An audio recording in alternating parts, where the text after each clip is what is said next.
देखिए दोस्तों, हम लोग जिस जगह के बारे में आपको बता रहे थे वो जगह हम पहुंच चुके हैं। आप देख सकते हैं वो जगह, जो जगह के बारे में सतयुगी घटना इसको कहा जाता है। दोस्तों आप देख सकते हैं ये एक सतयुगी घटना है और इसके बारे में आपको हम डिटेल से इसका कहानी जो है वो हम अभी बताएंगे आपको। पहले आप ये देख लीजिए पूरा कि यहाँ पे क्या क्या है, तब आपको फिर हम इसके बारे में कहानी बताएंगे। दोस्तों ये आप देखते रहिए। देखिए ये रांची से ठाकुरगांव जाने वाला रोड है, आप देख सकते हैं। इधर से आप मांडर भी निकल जाइएगा, मांडर जा सकते हैं दोस्तों, ये आप देख सकते हैं। ये देखिए दोस्तों, ये ठाकुरगांव में स्थित है बिंदु बाईसिर, जो सतयुगी घटना है, ये आप देख सकते हैं। इसके बारे में आपको पहले हम कहानी बताएंगे, तब आपको समझ में आएगा। दोस्तों हजारों वर्ष पूर्व झारखंड के दक्षिणी छोटा नागपुर की प्रसिद्ध 7 भाइयों और एक बहन की कहानी पीढ़ी दर पीढ़ी हमारे पूर्वजों के द्वारा नई पीढ़ी को बताई जाती है। इसी कड़ी में हमारे बुजुर्गों द्वारा यह कहानी मैं भी सुनता आ रहा हूँ, जिसके अवशेष आज भी छोटा नागपुर की धरती पर मौजूद है। दोस्तों, जो झारखंड राज्य के रांची जिले में स्थित बुढ़मू प्रखंड के गिंजो ठाकुरगांव नामक गांव में बिंदु टोंगरी के नाम से प्रसिद्ध है। दोस्तों सौभाग्यवश मैं वहां पे घूमने के लिए गया था। दोस्तों मुझे जब पता चला कि मेरी दादी और दादाजी और मेरी माँ जिस कहानी को बताया करते थे उसके अवशेष आज भी मौजूद है, तब से मुझे उस स्थल में जाने की तीव्र लालसा होने लगी थी। जब मैं उस स्थान पर गया तो एक बुजुर्ग जिनका नाम चुन्नी लाल था, वही यह कहानी बिंदु टुंगरी का भ्रमण कराया और इस कहानी से संबंधित सारे अवशेषों को दिखलाया गया एवं इस कहानी की संपूर्ण जानकारी विस्तार से बतलाई गई। उन्होंने उस स्थान को भी दिखाया जहां 7 भाइयों ने अपने अपने तीर को धार प्रदान किया था और अपनी बहन पर तीर चलाया था। और जो टुंगरी दिखाए थे दोस्तों, वो टुंगरी भी हम लोग को दिखाए थे, वो जहाँ पे वो तीर को धार किए थे, चौक किए थे। दोस्तों जिस केन के वृक्ष पर मचान बनाकर छोटी बहन को खड़ा किया था और 7 भाइयों में सबसे छोटा भाई अपनी बहन का पका हुआ मांस को न खाकर चोरी छिपे जिस टीला में मांस को डाला था दोस्तों, उस स्थान पर उसे बांस को भी दिखाया गया। वह बांस बुदा आज भी उसी स्थान पर मौजूद है। दोस्तों पानी लाने के लिए जिस डाड़ी हम लोग बोलते हैं दोस्तों, छोटा कुआं का, जिसका प्रयोग उस समय हुआ था, वह डाड़ी आज भी है दोस्तों, जिसका वर्तमान समय में सौंदर्यीकरण कर दिया गया है। दोस्तों यह एक सतयुगी घटना है दोस्तों, जिसके बारे में हम आपको बताने के लिए जा रहे हैं। एक राजा के 7 बेटे और एक बेटी थी जो खुशी खुशी अपना जीवन बिता रहे थे। 7 भाई बहनों में इकलौती छोटी बहन बहुत ही शांत स्वभाव, आज्ञाकारी एवं संस्कारी थी। उनमें सबसे बड़े भाई का विवाह हो चुका था। 7 भाइयों में सबसे छोटा भाई एक आंख से अंधा था। दोस्तों छोटे भाई के दिल में अपनी इकलौती बहन के लिए बहुत प्यार एवं लगाव था। एक दिन बड़े राजकुमार अपनी पत्नी और अपने छोटे भाइयों को साथ लेकर अपने खेतों में काम करने चले गए। चूंकि उस जमाने में खेती बाड़ी आपसी सहयोग से हुआ करता था दोस्तों, जिसको सभी मिलकर काम किया करते थे। तो जाने से पहले, खेत जाने से पहले, वो अपनी छोटी बहन को खाना बनाने के लिए कह रखते हैं कि हम लोग जा रहे हैं काम करने के लिए, आप खाना बना के रखिएगा। 7 राजकुमार की बहन अकेले घर पर खुशी खुशी सबके लिए खाना पकाने के लिए जंगल से सरौटी साग को तोड़ कर लाती है। दोस्तों सरौटी एक तरह का साग होता है जिसको वह तोड़ के लाई थी और बड़े प्यार से सरौटी साग की सब्जी बनाने से पहले बैठी, दोस्तों हम लोग झारखंडी भाषा में बैठी जिसको काटने में प्रयोग किया जाता है, सब्जी फल आदि काटने में प्रयोग किया जाता है, तो उस औजार को हम लोग बैठी बोलते हैं। दोस्तों उसी औजार से साग को काटने लगती है।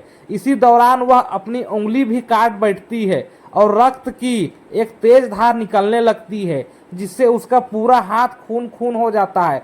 तब राजकुमारी सोचने लगती है कि मैं क्या करूं, किधर पोंछूं। अगर खून को पोंछूंगी तो भैया लोग देख लेंगे और चिंता करेंगे, और यदि अपने कपड़े पे पोंछूंगी तो भाभी खून लगा कपड़ा देखकर खाना नहीं खाएगी। राजकुमारी इस डर से सब्जी पकाने वाले छाता साग में सारा खून को पोंछकर खून को बहने से रोकती है। फिर उसी खून लगे साग को सब्जी बनाती है। जब उसके सारे भाई और भाभी अपने खेत से लौटते हैं तो छोटी बहन हमेशा की तरह सभी के लिए साफ थाली में खाना और मिट्टी के लोटे में पीने के लिए पानी देती है और सभी एक साथ खाना खाते हैं और पके हुए साग को खाकर खाने की जमकर तारीफ करते हैं। और वे सब अपनी बहन से पूछते हैं कि बहन, तुम्हारे द्वारा बनाया हुआ यह साग बहुत बार खाए हैं, परंतु आज की बनी सब्जी का स्वाद बहुत ही अद्भुत और अलग लगा। बताओ न कैसे और क्या मिलाकर इतना स्वादिष्ट सब्जी बनाई हो। पहले तो राजकुमारी डर से सहम गई कि कहीं भाइयों को पता न चल जाए कि मेरे हाथ की उंगली कट गई है। फिर वह थोड़ा सोचकर बोलती है, और कुछ नहीं भैया, जैसा हमेशा की तरह सब्जी पकाती हूँ वैसा ही बनाई हूँ। राजकुमारी अगले दिन सातों भाइयों के अनुरोध पर फिर से एक बार वही छाता साग की सब्जी बनाती है, परंतु भाइयों को पिछले दिन के जैसा स्वाद नहीं मिलता। फिर ऐसा ही अनुरोध 3-4 बार हुआ, लेकिन खून लगे स्वाद का आदत उनको लग गया था और उनके मन मस्तिष्क से उतर नहीं रहा था। इतना स्वादिष्ट बना था खून से लगा हुआ साग। असलियत जानने की कोशिश में दोस्तों सातों भाई और भाभी ने उससे उस दिन के खाना बनाने का तरीका जानने का जिद करने लगी। जिस दिन वह खून से बना हुआ साग को बनाई थी, उस दिन जैसा बनाने के लिए वो दोबारा बोलने लगी, लेकिन उस दिन जैसा साग दोबारा बन नहीं पा रहा था। इसीलिए मजबूरन जो है वो जबरदस्ती वो उस दिन के बारे में पूछने लगे। सातों भाई मिलके और उसकी भाभी मिलके पूछने लगी कि उस दिन कैसे इतना साग स्वादिष्ट लगा। सच्चाई मालूम होने पर पांचवा भाई, जो बहुत ही लालची था दोस्तों, जब बहुत सब भाइयों ने मिलकर बहुत ही कोशिश से और जबरदस्ती पूछने लगा, तब राजकुमारी ने सारी जो घटना हुई थी दोस्तों कि कैसे हाथ से उंगली कट गई थी बैठी से, तो कैसे उसमें डाल के बनाया था, ये सारा घटना राजकुमारी बता दी। तो जो पांचवा भाई था दोस्तों वो बहुत ही लालची किस्म का था। उसके बाकी भाइयों से कहा, बहन का खून इतना स्वादिष्ट लगा तो इसका मांस कितना स्वादिष्ट होगा। यह बोलकर सभी भाइयों के बीच चर्चा करने लगता है। सबसे छोटे भाई को छोड़कर बाकी भाइयों ने राजकुमारी को मारकर उसका मांस खाने को राजी हो गए थे।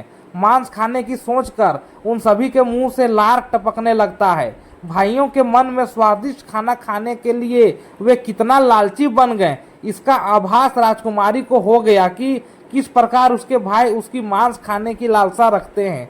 एक दिन सातों भाई शिकार खेलने के बहाने राजकुमारी को लेकर घने जंगल में लेकर जाते हैं, जहां पूर्व से निर्मित 4 केंद्र के वृक्षों पर बने मचान के नीचे पहुंचते हैं। दोस्तों 4 केंद्र का जो वृक्ष बना था उसमें जोड़कर एक मचान बनाया गया था बैठने का जगह, जिस पर अपनी बहन को यह झूठ बोलकर चढ़ाने के लिए बोलते हैं कि इस मचान पर जंगली जानवर तुम पर हमला नहीं करेंगे। इस प्रकार सातों भाई अपनी बहन को मचान पर बैठाकर अपना अपना धनुष लेकर शिकार करने का ढोंग करके चले जाते हैं।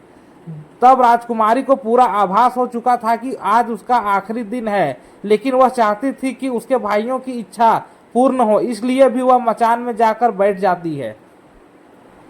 फिर सभी भाई केंद्र के वृक्ष पर बने मचान से कुछ दूरी पर स्थित टोंगरी, दोस्तों टोंगरी एक पहाड़ को कहा जाता है, अपने अपने धनुष बाण के साथ पहुंचते हैं छोटा सा पहाड़ टुंगरी में दोस्तों, और एक चट्टान पर बारी बारी से अपने बाणों को तेज धार प्रदान करते हैं। टुंगरी के ऊपर सबसे पहले बड़ा भाई अपने तीर को चट्टान पे धार करता है और अपनी बहन पर धनुष से निशाना लगाकर तीर छोड़ता है। तभी राजकुमारी पूरी बातों को समझ जाती है कि भाइयों का क्या इरादा है और अपनी मातृभाषा में गीत को गाने लगती है कि बिंदु बिंदु दादा छाती तैक तैक, अर्थात जान से मारना ही है दादा साहब, तो तीर को सीधे मेरे छाती पे वार करो, इधर उधर तीर क्यों चला रहे हो। फिर सभी भाई बारी बारी से अपने तीर के धार को तेज करते हैं और राजकुमारी पर निशाना लगाकर तीरों को छोड़ते हैं। 6 भाइयों का निशाना खाली जाता है और 7वां भाई जो सबसे छोटा था वह तीर चलाने से इनकार कर देता है, क्योंकि उसे अपनी छोटी बहन से बहुत लगाव था और धनुष बाण चलाने में सातों राजकुमार में सबसे निपुण था। राजकुमारी जानती थी कि उसके सातों भाइयों में सबसे छोटा भाई बाकियों की तरह लालची नहीं है। 6 भाइयों छोटे भाई पर पूरा दबाव डालते हुए आदेश देते हैं कि अगर वह तीर नहीं चलाएगा तो बहन की तरह उसे भी मार देंगे। फिर छोटा राजकुमार उदास मन के साथ तीर को थोड़ा ही धार कर दूसरी दिशा में तीर को छोड़ने की कोशिश करता है और तीर को धीरे से छोड़ता है। राजकुमारी हर बार की तरह इस बार भी वही गीत गाती है कि बिंदु बिंदु दादा छाती ताइक ताइक। इतने में छोटे भाई का तीर सीधे राजकुमारी के सीने में भेद कर देता है और राजकुमारी की आत्मा शरीर से अलग हो जाती है और उसकी आत्मा उसी स्थान पर भटकने लगती है। तभी वह देखती है कि उसके शरीर का मांस खाने के लिए उसके भाई कैसे लालच करते हैं और सबसे छोटे राजकुमार को जबरदस्ती मार पीट कर उसके शरीर को काटने का आदेश देते हैं। बहन के मांस को पकाने के लिए बहुत सारी सूखी लकड़ी लाने के लिए छोटे राजकुमार को जंगल में भेजा जाता है। छोटा भाई जंगल में खोज खोज कर ढेर सारा लकड़ी जमा करता है और सोचता है कि कैसे इतना सारा लकड़ी ले जाऊंगा। दादा जो रस्सी दिए हैं वो भी 60 टुकड़ों में दिए हैं। उन्हें जोड़ने पर भी यह रस्सी इन लकड़ियों को नहीं बांध पाएगा। देर होने के डर से राजकुमार उदास होकर रोने लगता है और उसके हाथों से और आंखों से धरती में गिरने लगता है। वह अपनी बहन को याद करके रो ही रहा था, तभी एक नाग देवता वहां आते हैं और पूछते हैं कि क्यों रो रहे हो राजकुमार। वह इधर उधर देखने लगता है किंतु कोई भी नजर नहीं आता है। फिर राजकुमार को नाग देवता दिखते हैं और राजकुमार नाग देवता को अपनी पूरी आप बीती और कहानी सुनाते हैं। फिर नाग देवता उससे कहते हैं कि मैं लकड़ी में रस्सी की भांति लिपट जाता हूं और तुम जैसे ही लकड़ी वहां रखोगे तो मैं धीरे से निकल जाऊंगा। और राजकुमार ऐसा ही करते हैं। सभी भाई यह देखकर चकित रह जाते हैं कि कैसे उनका छोटा भाई रस्सी के 60 टुकड़े होने के बावजूद जंगल में इतना सारा लकड़ी लेकर आता है।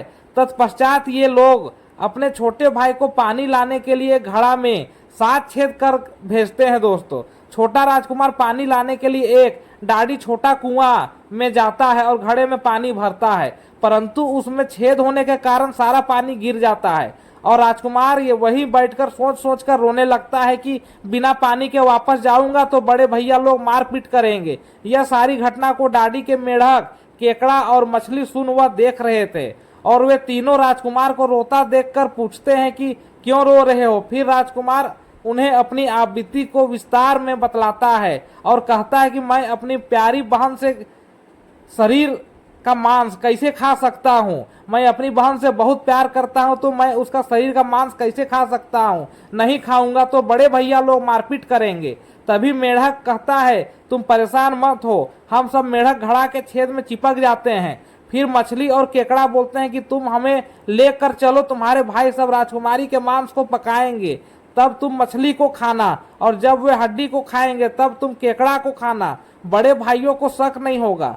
फिर राजकुमार ने बिल्कुल वैसा ही किया जैसे केकड़े और मछली ने कहा था। राजकुमार को जब राजकुमारी का पका हुआ मांस खाने को परोसा गया तब बड़े भाइयों से छुपा कर वह मांस को दीमक के टिल्हे में डाल देता है और समय बीतने पर वहां बांस का एक बड़ा बुद्धा झुंड उगता है। इस घटना के वर्षों बाद एक भीख मांगने वाला जोगी उसी बसौंदा के पास से गुजर रहा था और वह सुंदर सुंदर बांस के बुद्धा को देखकर सोचता है कि अगर इतने सुंदर बांस का केंद्रा कहा जाता वाद्य यंत्र जिसको बांसुरी कहते हैं उससे बनाया जाता है, जो कितना सुरीला धुन निकलेगा। उसी क्षण बांस से आवाज आती है, ना काट काट रे जोगी ई तो लागे भैया रोपन बांस। जोगी फिर भी बांस को काटता है। जोगी इसी उद्देश्य से एक मोटा बांस का टुकड़ा काट कर ले जाता है कि इस बांस का आवाज इतना सुंदर है, यदि केंद्रा बनाएंगे तो कितना मधुर आवाज निकलेगा। और जोगी इस बांस से एक सुंदर केंद्रा का निर्माण करता है। इसी केंद्रा से इतनी मधुर ध्वनि निकलती है कि जोगी जहां जहां भी इसे बजाता है इसके ध्वनि से लोग मंत्र मुग्ध हो जाते हैं। एक दिन जोगी घूमते घूमते बड़े राजकुमार के घर पहुंचता है और अधिक धन के लालच में जोगी जोर जोर से केंद्रा बजाना शुरू करता है, परंतु इस बार केंद्रा का मीठा सुरीला स्वर कर्कश हो जाता है और सही से बजता नहीं है। और जब भी जोगी कुछ नया धुन बजाने की कोशिश करता है बार बार एक ही धुन निकलता है, ना बाज रे केंद्रा ई तो लागे मोर दुश्मन कर घर।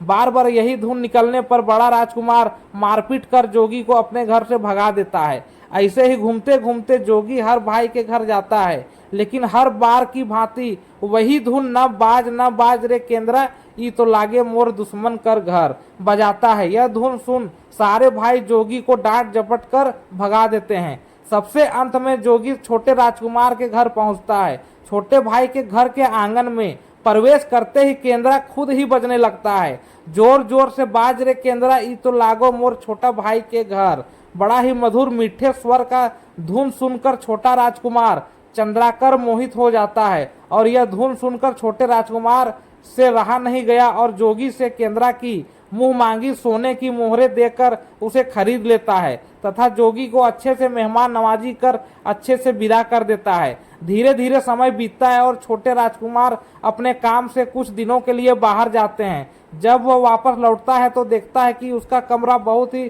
सुंदर ढंग से सजा हुआ है और घर के सारे बर्तन अच्छे तरीके से रखे हुए हैं। तब छोटा राजकुमार सोचता है कि हमेशा मेरे कमरे की साफ सफाई घर के नौकर करते हैं, लेकिन कभी भी इतना सुंदर सजाया नहीं गया है। फिर राजकुमार अपने नौकरों से पूछताछ करते हैं कि मेरे कमरे को इतना सुंदर किसने सजाया है। नौकरों के मना करने पर राजकुमार सोचते हैं शायद कोई भाभी आई होगी और मेरे कमरे को सजा कर गई होगी। जब भी राजकुमार घर से बाहर काम के लिए जाते, यही घटना हर बार देखने को मिलती और लगातार होने के कारण राजकुमार के मन में जानने की जिज्ञासा उमड़ने लगी।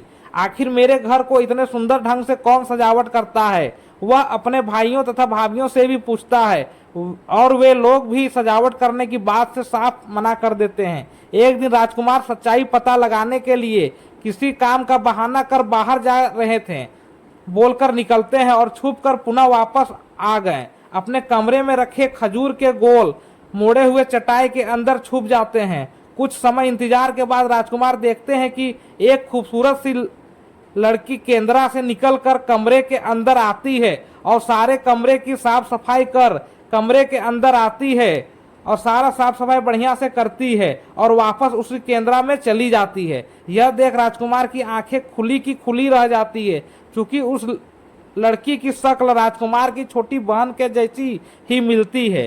राजकुमार अगले दिन फिर से एक बार उसी प्रकार छुप जाते हैं और जैसे ही वह सुंदर लड़की पूरे कमरे की साफ सफाई का काम खत्म कर वापस केंद्रा में जाने लगती है, तब छोटे राजकुमार उस लड़की का हाथ पकड़ लेते हैं और तुरंत केंद्रा को जला देते हैं, जिसके बाद वह लड़की हमेशा के लिए मानव रूप में परिवर्तित हो जाती है और दोनों भाई बहन खुशी खुशी अपना जीवन बिताते हैं और जीते हैं साथ में। आज भी दोस्तों हर गांव में आषाढ़ी पूजा के दिन बकरा यहाँ पे कटता है और पूरे गांव में घरों में प्रसाद स्वरूप बकरा का मांस खाया जाता है और सतबैनी नामक पूजा स्थान पर वही सरोटी साग को चढ़ाया जाता है। दोस्तों यही इस घटना का पूरा डिटेल था दोस्तों, जिसके बारे में हम आपको बताएं। आप भी यहाँ पे आके सारी घटना को और अवशेषों को देख सकते हैं। इसी के साथ आज का ब्लॉग को यहीं खत्म करते हैं दोस्तों। मिलते हैं नेक्स्ट ब्लॉग में।